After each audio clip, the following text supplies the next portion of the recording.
नमस्कार दोस्तों, ईडब्ल्यू की ऑनलाइन क्लास में आप सबका स्वागत है। तो आज हम इसी क्रम में चलते हुए आज है आज का टॉपिक है भक्ति काल। और भक्ति काल में कृष्ण भक्ति शाखा के जो महत्वपूर्ण कवि थे उनकी प्रमुख पंक्तियाँ हैं। पंक्तियाँ भी परीक्षाओं में आती हैं, एक दो पंक्तियाँ ज़रूर पूछी जाती हैं। तो चलिए हम देख लेते हैं जो इम्पोर्टेंट पंक्तियाँ हैं, हम आप लोगों को बताते चलेंगे और आप लोग इसको ध्यान से पढ़ते चलेंगे। तो चलिए देखते हैं कृष्ण भक्ति शाखा के प्रमुख कवियों के प्रमुख पंक्तियां हैं। अब कृष्ण भक्ति शाखा में पहला संप्रदाय है निम्बार्क, जो कि सबसे पुराना है, सनकादिक निम्बार्क। भीजत कब देखो इन नैना, श्री भट्ट की पंक्ति है। निम्बार्क संप्रदाय के जो है कवि हैं श्री भट्ट। श्री भट्ट की एक पंक्ति है, भीजत कब देखो इन नैना, श्यामा जू की सुरंग चुनरी मोहन को उप रैना। ये इम्पोर्टेंट पंक्ति है। भीजत है, भीजत कब देखो इन नैना, श्यामा जू की सुरंग चुनरी मोहन की उप रैना। ये इम्पोर्टेंट है, परीक्षा में पूछी गई है। ब्रज भूमि मोहनी मजानी, मोहन कुंज मोहन वृंदावन, मोहन जमुना पानी, बसो मेरे नैनों में दो चंद। ये इम्पोर्टेंट है, बसो मेरे नैनन में दो चंद, गोरे बदन वृषभानु नंदनी, श्याम बरन नंद नंद, बसो मेरे नैनन में दो चंद। ये वाली इम्पोर्टेंट है, यानी कि दोनों चंद्रमा मेरे नेत्रों में बस जाइए। कौन कौन से हैं? गोरे बदन की वृषभानु की पुत्री हैं, और श्याम वरण नंद नंद, और श्याम वर्ण के नंद बाबा के पुत्र श्री कृष्ण है। रस की रेल बेल यतिवाड़ी, दंपत की हित बाबर, विहरन रहो सदा मेरे चित चाढ़ी, श्यामा श्याम कुंजतर ठाड़े, जतन कियो कछु मैना। छठवीं पंक्ति है, आनंद कंद सुनंद सुवन श्री भृष भानु सुता भजन। ये इम्पोर्टेंट है। तो इसमें तीन इम्पोर्टेंट है। एक तो भीजत कब देखो इन नैना, किसकी पंक्ति है? श्री भट्ट की। तो ये वाली इम्पोर्टेंट है। अब्रज भूमि मोहन मैं जानी, मोहन कुंज मोहन वृंदावन, मोहन जमुना पानी। तीसरी इम्पोर्टेंट है, बसो मेरे नयनन में नंदलाल, गोरे बदन वृषभानु नंदनी, श्याम बरन नंद नंद। और चौथी पंक्ति कौन सी है? इम्पोर्टेंट है, आनंद कंद श्री नंद सुवन श्री वृषभानु सुता। ये किस संप्रदाय की है? तो ये जो है निम्बार्क संप्रदाय की है। किसकी है? श्री भट्ट की है। आनंद कंद नंद सुमन श्री वृष भानुसुता, है किसकी है? श्री भट्ट की पंक्ति है। इसके बाद हम बल्लभ, वो तो निम्बार्क संप्रदाय की पंक्ति थी, और किसकी? श्री भट्ट की। जितनी इम्पोर्टेंट पंक्तियां थी आप लोगों को बता दी गई। अब इसके बाद है बल्लभ संप्रदाय। बल्लभ संप्रदाय में सूरदास की ये तो पंक्तियां आती ही आती हैं। तो देखिए सूरदास की पंक्ति है, पहली पंक्ति है, नंद जु मेरे आनंद भयो, हो गोवर्धन ते आयो। दूसरी पंक्ति है हरि भजन को परमान, नीच पावे ऊंच पढ़वी बाजते निशान। हाँ, ये वाली इम्पोर्टेंट है, मोस्ट है ये। शोभित कर नवनीत लिए, घुटरुन चलन रेणु तन मंडित, मुख दधिलेपी की। ये इम्पोर्टेंट है। तो शोभित कर नवनीत लिए और घुटरुन चलत रेणु तन मंडित, मुख दधिलेप। ये भगवान सूरदास भगवान कृष्ण के बचपन की बातें बता रहे हैं कि उनके हाथ में मक्खन जो है क्या हो रहे हैं? सुशोभित हो रहे हैं, और घुटनों के बल चलते हुए रेणु तन मंडित, यानी धूल से सनित, धूल से धूसरित उनका शरीर, तन माने शरीर, और मुख दधिलेप किए। और मुख में क्या है? मुख में दधी का लेप किए हुए जो है चल रहे हैं, अत्यधिक दधी का लेप किए हुए अत्यधिक शोभायमान लग रहे हैं। तो ये सूरदास की पंक्ति है, मोस्ट है। सिखवत चलत चलन जसोदा मैया, अर बराय कर पानी गहावती, डगमगाए धर पैया, पाहुन कर दे तनक महो, आरी करे मनमोहन मेरो, अंचल आने गए हो, मैया कबही के बढ़ेगी चोटी। ये इम्पोर्टेंट है, मैया मेरी चोटी कब बढ़ेगी? भगवान श्री कृष्ण पूछ रहे हैं। कितनी बार मैं दूध पियत भई, या आजहूँ ही छोटी, मतलब मुझे कितने दिन हो गए दूध पीते हुए, फिर भी आज भी ये मेरी चोटी छोटी तो मैया कबहू को बढ़ेगी चोटी, ये किसकी है? सूरदास की पंक्ति है। खेलत में को काको गोसैया, ये तो जो है छोटी क्लास में भी था। खेलत में को काको गोसैया इम्पॉर्टेंट है। धेनु दुहत अति रतिवाड़ी, एक धार दोहन पहुँचावत एक धार जहाँ प्यारी ठाड़ी, ये भी इम्पॉर्टेंट है। धेनु दुहत अति रतिवाड़ी, यानी प्रेम के कारण एक धार जो है दोहनी के पास जा रही है, एक धार किसके पास जा रही है? दूध की, जहाँ कौन है? प्यारी ठाड़ी यानी राधा रानी खड़ी हैं। देख रही हर के चंचल नैन, खंजन मीन मृगंज चपलाई, नहीं पट तरिक सैन। मेरे नैन बिरह की बेल भई, सींचत नैन नीर के सजनी मूल पतार गई। ये जैसे कुछ मीरा की पंक्ति से मिलती है। मेरे नैन बिरह की बेल भई, ये इम्पॉर्टेंट है। मुरली तो गोपाल नहीं भावत, मधुबन कत तुम रहत हरे। ये उस समय का प्रसंग है जब वो चले गए हैं जो है, तो श्री कृष्ण भगवान मथुरा चले गए हैं, तो वही गोपियाँ कह रही हैं कि तुम अब भी क्यों हरे भरे हो मधुबन, यानी मधुबन जो है वन को कह रही हैं कि तुम अब भी क्यों हरे भरे हो, अब तो तुम्हें सूख जाना चाहिए। उधो तुम अपनो जतन करो, ये नहीं है, ये मोष्ट निर्गुण कौन देश को आसी, मधुकर हंस समझाए सौदय बोझत सांच नहासी। यानी हे निर्गुण, जब उधो आए तुम किस देश के वासी हो?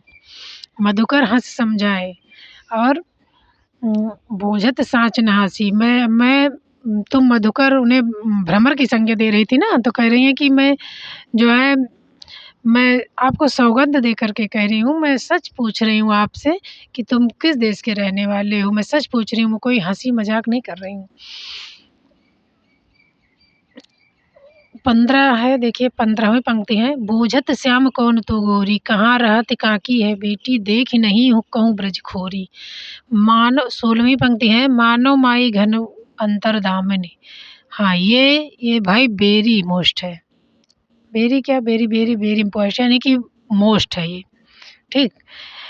प्रभु हाँ पति तन कोटि को, ये कई बार परीक्षाओं में आ चुका है, तो ये मोस्ट है। रूप रेख गुण जात जुगते, बिनु निरालंब कित धावे, सब विधि अगम विचार रहता तय शूर शगुन पद गावे। तो इसकी ये पहली पंक्ति जो है आती है परीक्षा में। 19वीं है। यशोदा हरिपाल रे झुलावे, इसमें वात्सल रस है। हल रामे दुलराई मल्लावे, जोई सोई कछु गावे, यशोदा हरिपाल ने झुलावे, ये भी इम्पोर्टेंट है। मैया मोहि दाऊ बहुत खिजावे। 21वीं है। फट न गई ब्रज की छाती, कतिये शूल सहे, नंद ब्रज लीजे ठोंके बजाए। हाँ, ये मोस्ट है। सूरदास जी कहते हैं कि नंद ब्रज लीजे ठोंके बजाए, मैंने नंद ब्रज यानी नंद बाबा का गांव, क्या ब्रज को मैंने ठोंक बजा कर लिया है। लरिकाई को प्रेम कहावली कैसे छूटत, लरिकाई को प्रेम कहावली कैसे छूटत। गोपियाँ कह रही हैं श्री कृष्ण को कि बचपन का प्रेम जो है उद्धव से कह रही है कैसे छूट सकता है। तो ये किसका है? ये सूरदास की। तो सूरदास की इम्पॉर्टेंट पंक्ति है, सबसे ज़्यादा इम्पॉर्टेंट है। शोभित कर नवनीत लिए, ये है। उसके बाद है मैया कब ही बढ़ेगी चोटी, और धेनु दुहत अति रसिबाड़ी, एक धार दोहन पहुँचावत धार, और ये खेलत में को काको घुसे, इसको तो सब लोग जान ही जाएंगे। उसके बाद है मेरे नैना बिरह की बैल भई, एक एक पंक्ति है ऊपर की, यही इम्पॉर्टेंट है। मधुबन तुम कत रहत हरे, निर्गुण कौन देश को वासी, बूझत श्याम कौन तो गोरी, प्रभु हों सब पतितन कोटि को, रूप रे गुण जाति जुगत बिनु, निरालंब कित धाय। सूरदास की पंक्ति है। यशोदा हरिपाल ने झुलावे, मैया मोहिदाऊ बहुत खिजावे, और ये नंद ब्रज लीजो ठोक बजाए, लरिकाई को प्रेम कहावली कैसे छूटत। ये इम्पोर्टेंट पंक्ति है। इसके बाद अभी और है। हाँ, ये मोस्ट है। हरि है राजनीत पढ़ियाई, समझी बात कहत मधुकर जो समाचार कछ पर। पहली पंक्ति पूछी जाती है। हरि है राजनीत पढ़ी आए, सूर मिलो मन जाहि जाहि सो ताको कहो, करे कर जी संदेशो देयो की सो कहियो। मोस्ट है। जहाँ जहाँ रहो राज करो, तहाँ तहाँ लेहु कोटि सिर भार, ये आशीष हम देते सूर पुनः हाथ खसे कही बार। 28वीं है निरखत अंक श्याम सुंदर के बार बार लावत छाती, लोचन जल कागद मस मिल के हवे गई श्याम श्याम की पाती। 20वीं है बिहा से कहो, ये सब कोई इम्पोर्टेंट नहीं है। 30वीं है देखिए, मोसम कुटुल कौन खल कामी, मोस्ट है। मोसम कौन कुटिल खम, यानी सूरदास जी कह रहे कि मेरे समान कोई जो है दुष्ट और जो है कुटिल कोई नहीं है। प्रभु जी मेरे अवगुण चित धरो, चरण कमल बंदो हरि राई, ये भी मोस्ट है। ये किसकी है? सब सूरदास की हैं। काहे को गोपीनाथ कहावत। और प्रभु मधुकर तुम रस लंपट लोग, बिन गोपाल बैरनि भई कुंजे, ये भी इम्पोर्टेंट है। अति मलिन वृषभान कुमारी, ये भी है। ये तीनों जो है मोस्ट है। पिया बिन सापिन कारी रात, निस्दिन बरसत नैन हमारे, ये भी है, इम्पोर्टेंट है। हम सो कहत कौन सो बातें, आयो घोष बड़े व्यापारी, मोस्ट है बिल्कुल। वैसे सूरदास की जितनी पंक्तियां हैं ना सब बहुत इम्पोर्टेंट है। उर्मे माखन चोर गड़े हैं, अब कैसे निकसत नहीं, ऊधो तिरछे हजे खड़े हैं, काहे को रोकत मारक शूदो, आए जोग सिखावन पाड़े, हम तो कान केल की भूखी, अखिया हरि दर्शन की प्यासी, इम्पोर्टेंट है। ये मोस्ट है। मरे हरि हारिल की लकड़ी, हम भक्तन के भक्त हमारे, सुन अर्जुन प्रतिज्ञा, यही इतना केवल है। हम भक्तन के भक्त हमारे, सुन अर्जुन प्रतिज्ञा मेरी, ये व्रत ठहरत नटारे। तो ये सब रही सूरदास की पंक्तियाँ जो कि इम्पोर्टेंट हैं। ऐसी कोई परीक्षा नहीं है जिसमें सूरदास दिखे ना, तो इसलिए इनकी जो है पंक्तियाँ इम्पोर्टेंट हैं। अब हम देख लेते हैं किसकी पंक्ति, परमानंद की। परमानंद की भी ये तीनों इम्पोर्टेंट हैं। जब ते श्याम प्रीत श्याम से कीनी, ता दिन में मेरे नैनन ने कहूँ नींद न लेनी, यानी जब से मैंने श्याम से प्रेम कर लिया है, एक दिन उस दिन से मुझे नींद नहीं आई है। तो ये इम्पोर्टेंट है। कहा करो बैकुंठ हो जाए, परमानंद कहते हैं मैं बैकुंठ जा करके क्या करूँ, ना वहाँ नंद बाबा, ना यशोदा, ना कोई गोपी, ना ग्वाल, ना गाय, तो मैं बैकुंठ जा करके क्या करूँगा। परमानंद की है, ये बहुत इम्पोर्टेंट है। राधो जुहार ही रावल टूटी, उरज कमल दल माल मरगजी, बाम कपोल अलक लट टूटी, यानी परमानंद दास की ये तीनों पंक्तियाँ इम्पोर्टेंट हैं। जब ते प्रीत श्याम से कीनी, ता दिन ते मेरे नैनन नय को नींद न लेनी। दूसरी है, कहा कहो बैकुंठ हो जाई, जहाँ नहीं नंद जहाँ न यशोदा, नहीं जहाँ गोपी ग्वाल न गाई, और राधे जू ही रावल टूटी, ये तीनों इम्पोर्टेंट है इनकी। इसके बाद है, सुधर राधिका प्रवीण वीणा बर रास रचो, श्याम रंग संग बर सुढंग तरनितया, ये कोई इम्पोर्टेंट नहीं है। उसके बाद निरपेक्ष संप्रदाय। निरपेक्ष संप्रदाय यानी कहने का मतलब ये बिल्कुल संप्रदाय से अलग थी, इनका किसी संप्रदाय से कोई लेना देना नहीं था। मीराबाई भी अहम भूमिका रखती हैं, तो इनकी भी देख लेते हैं। पहली पंक्ति है, बसो मेरे नैनन में नंदलाल, ये इम्पोर्टेंट है। मन रे परस हर के चरण, शुभग शीतल कमल कोमल त्रिविध ज्वाला हरण, ये भी है इम्पोर्टेंट। घायल की गति घाले जाने, न जाने कोई, मीराबाई की पंक्ति है। जाके सिर मोर मुकुट मोर पति सोई सोई, तो सब फेमस पंक्तियां हैं। जोगी मत जाई पाई पर चेरी तेरी हो, प्रेम भगत की पैड़ा ही न्यारो, हमको गैल बता जा, जोगी मत जा मत जा मत जा, पग बांध घुंघरुआ नाची रे।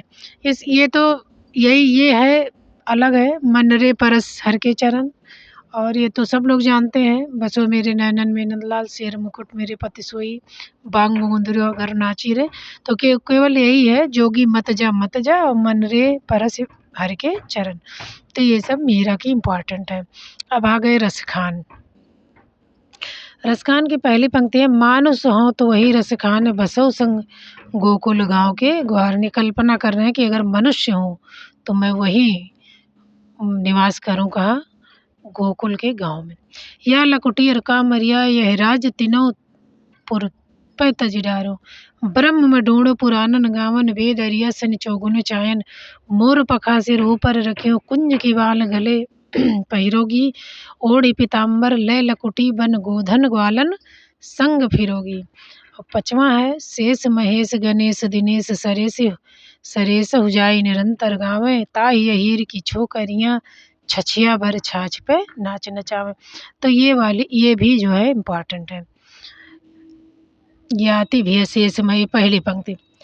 धूरि भरे अत शोभित श्याम जु बैसी बनी सिर सुंदर चोटी खेलत खात फिरै अंगना पग पैजन बाजत पीर कछोटी। इस पहली पंक्ति इम्पॉर्टेंट है। होती जो कुबरी है आ सखी भरी लात मुका बकोटत कीती लेती निकाल हिये की सबय नक छेद की कौड़ी पिराई में देती। ये रसगान की सारी पंक्तियां हैं। कार्य उपाय बास डोरिया कटाए नहीं उपजग बास नहीं डोरिया कटाए। यानी कि मतलब बंसी के बारे में कह रहे हैं कि अगर बहुत तो है तो इसकी बाँस ही कटा दो, सारा झंझट ही खत्म हो जाए। रसखान कह रहे हैं, रसखान कबोई नाखिन सो ब्रज के बन ताग तड़ाग निहारो कोटि कहां कल ध्योत के धाम करील के कुंजन पर वारो। 10वीं पंक्ति है। जेह बिन जाओ कछु ही नहीं जाने जात बसे सोई प्रेम जेहि जान की रहन जात कछु शेष। तो इतनी पंक्तियां हैं और इनमें कौन सी इम्पोर्टेंट है? पहली पंक्ति है। दूसरी है या लकुटी या रुका मरिया पर राज तिहूँ तज पेटती, ये है। और तीसरी भी देख लेना, ब्रह्म में डूढ़ पुराणन गायन बेदरिया सुन चौगुन गायन। और मोर पखा सिर, ये तो सब लोग जानते हैं। शेष महेश गणेश दिनेश, रसखान की है तो इसको भी सब लोग जानते हैं। धूर भरे अति शोभित श्याम जुवैसी बनी सिर सुंदर चोटी खेलत खात फिरे अंगना पैजन बाजत पीर कछोटी। 7वीं है होती जो कुबरी हया, तो ये 6वीं पंक्ति अच्छी है। कार्य उपाय बास डोर या लगाए कटाए, ये भी देख लेना, ये भी मोस्ट है। तो आज पंक्तियां हैं। अब कल हम जो है कृष्ण भक्ति शाखा की प्रवृत्तियां पढ़ाएंगे, उसके बाद कृष्ण भक्ति शाखा समाप्त हो जाएगा, फिर उस पर हम क्वेश्चन करा देंगे। तो आज इतना ही, धन्यवाद।